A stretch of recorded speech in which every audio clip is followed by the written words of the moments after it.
Still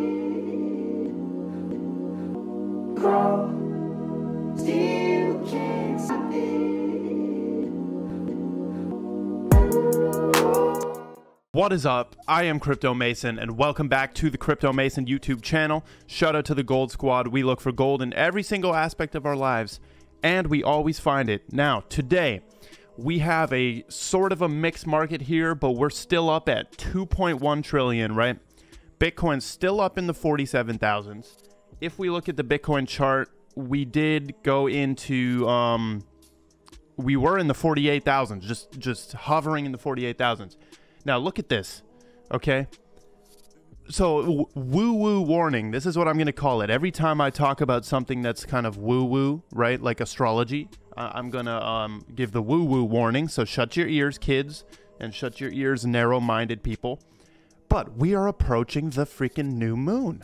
We are approaching the new moon, right? We know that new moons are always local tops and full moons are always local bottoms. Everything is heading back up, right? New moon is on October 6th in Libra. So it's very simple to see what's going on, right? And there's probably technical analysis that lines up with that, you know? Astrology is just another layer of this. Also, I want to say something. You would be surprised how many of these technical analysis are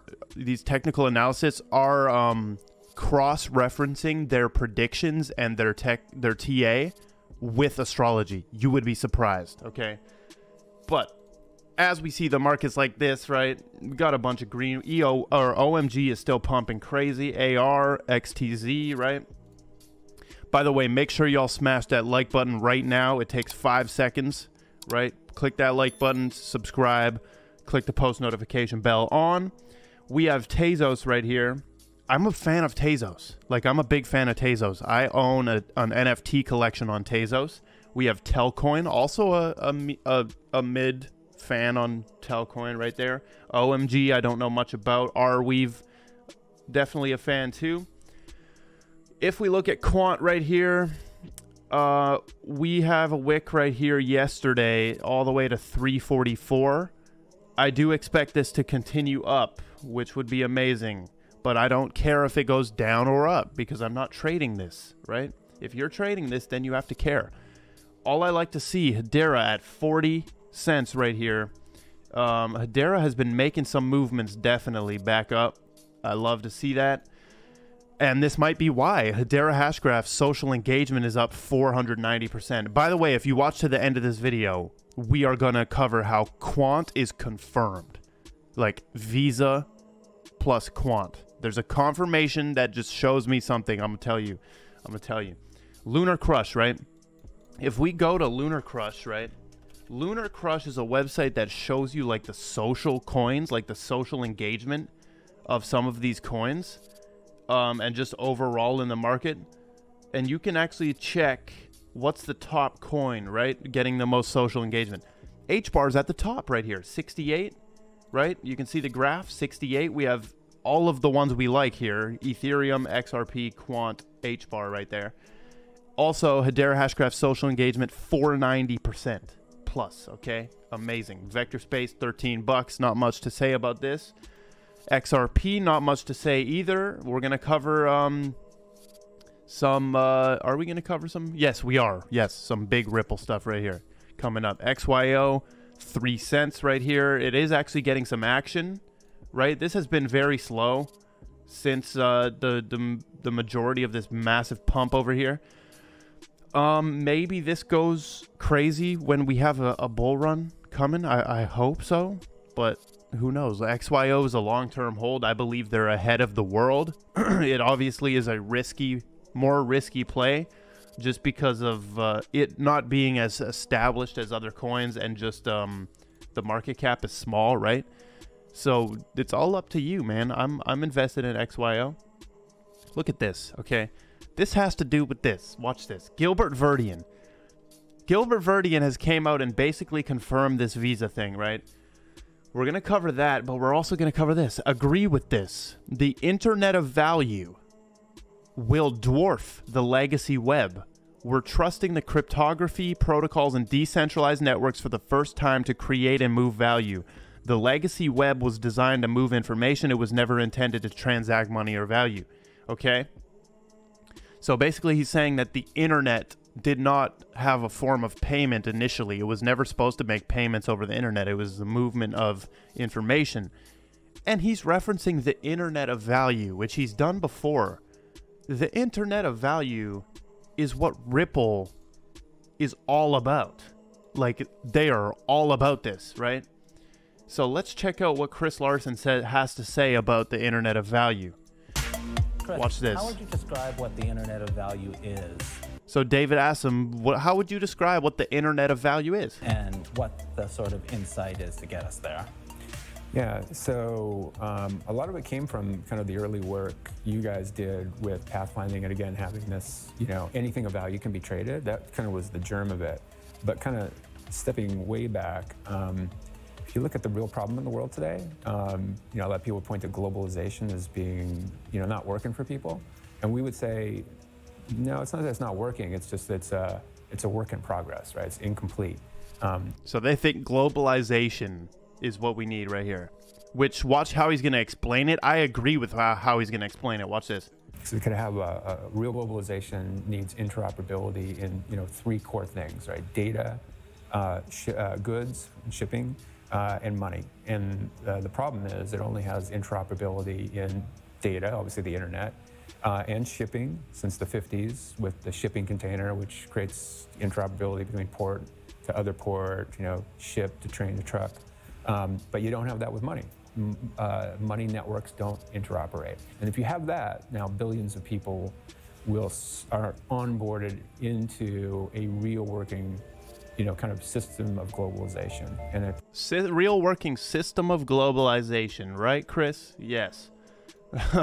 These dudes talk so good. Everything that they say from these Ripple boys, anybody connected with Ripple, they can, their mission is so clear, but the proof is there. The proof is there that they do work. They don't just come out here and talk. They're actually doing work. 300 plus financial institutions.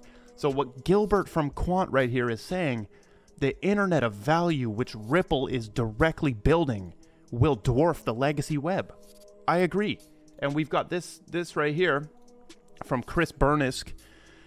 And you can see this was Web 1.0, Web 2.0, 20 trillion, Web 3.0, 140 trillion, right? Potential market cap, 140 trillion. This will be crazy, trust me. And by the way, the internet of value was covered in the same series of videos. This is a series, as you can see, part 1, where Chris references these people. And then we also were lucky enough to be able to acquire the URL for Ripple, which is kind of a funny story. It came from a Grateful Dead super fan. It's related to the song Ripple from the Grateful Dead. We always loved the Grateful Dead. We always love the Grateful Dead. I know you do, and I decode you every day on it because somehow it's lining up.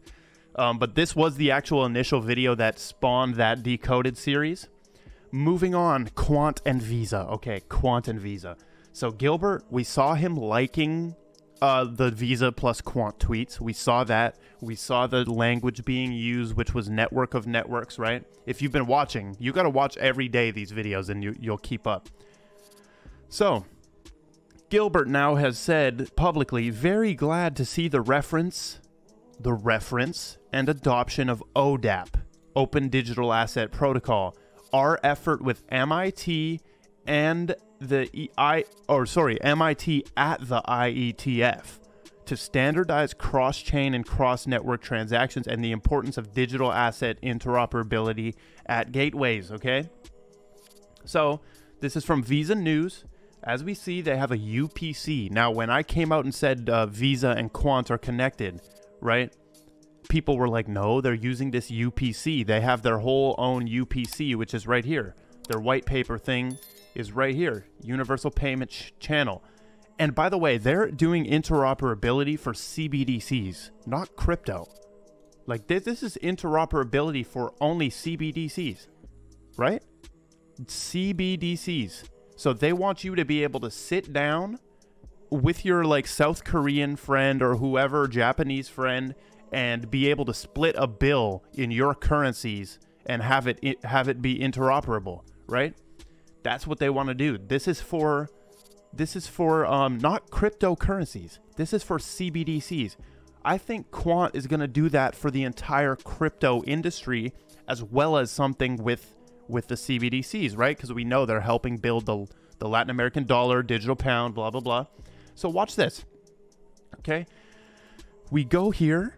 Now, if we scroll, or if we search this for ODAP, which is what Gilbert is talking about, and ODAP, once again, is their effort with MIT. MIT is very important in this whole scheme of things. We see that, yes, this document from Visa references ODAP directly right here, Open Digital Asset Protocol, as a reference. So he's right when he says, glad to see the reference and adoption, right? The reference and adoption. Okay, we click on this link. It brings us to this, which is from Data Tracker at the IETF. And by the way, the IETF is the Internet Engineering Task Force making the internet work better. Okay? And this is just all about Quant. This is right here, Quant Network, right? This has many mentions to Quant, and they're describing the Open Digital Asset Protocol, which is an asset transfer protocol that operates between two gateway devices. And this goes on forever right here, right? See, they're showing Quant API gateways. So does the Visa connection, right, does it use Quant? See, this person right here on Gilbert's tweet, is Quant needed for ODAP? And this guy says ODAP equals Open Digital Asset Protocol. Quant is not required. Like QNT token it is an open source set of rules for interoperability of any asset. However, Quant gateways will all be ODAP compliant and the first nodes. Quant and MIT are designing it with help from many major players like Intel and IBM. Visa is using the rules created by MIT and Quant. Quant already has the solution in place which these rules are designed around. As major players conform to these standards, QNT will inherently get a good share as the first mover, and many likely run directly on Quant's Overledger network. So good right there, right? This is all about, I don't care if Visa and Quant, I don't care if that affects the price of Quant. What I care about is solidifying Quant as like a 100-year company that will be here forever, because then it's inevitable that my investment will stick around through regulations, right? And the token will increase in value as time goes on. That's all I care about, right? All right, into some of the mainstream news. I usually cut out some of the mainstream news because it's just BS. We're focused on, like, look at this. We're going into, like, weird white papers with references and things. That's what I'm focused on. But you guys know I don't do hardcore technical analysis on here. But if you want to read the lines on your screen, and if they make you feel more comfortable and make you think that you know what's going to happen, even though nobody knows what's going to happen, well, there's an Ethereum fractal from 2017 that resulted in 7,000% gains for ETH. And it has appeared again in 2021, right? Dang, this is a good headline, man. This is probably getting, 12,000 views. When was this dropped? 2 hours ago. 12,000 total views and 126 shares. Yeah, that's a crazy title right there. But apparently this is true. And it's right here. It involves the stochastic RSI, I believe. Right? There's a bullish hammer and a Fibonacci retracement level. Blah, blah, blah. A bunch of weird stuff, right? Based on Phi and Fibonacci and stuff. Okay? By the way, I don't do hardcore technical analysis. You know this. We go off other things here, right? And it works. And both work. TA works too. But that's just an amazing article right there. And then we have the SEC rolling decisions out on 4 Bitcoin ETFs, right? They've pushed them back to November 21, December 8, December 11 for Global X, Valkyrie, and Wisdom Tree. So they're pushing the ETFs back. We knew they would do this, right? That's simple to see. Probably 2022 those will happen, or even further. Kevin O'Leary seems to think you're stupid for thinking it's going to come that fast. But that is all we've got. I appreciate everyone watching every day. Make sure you follow on Twitter, Instagram, Discord, join the Discord, and goodbye. Crawl, still can't stop it.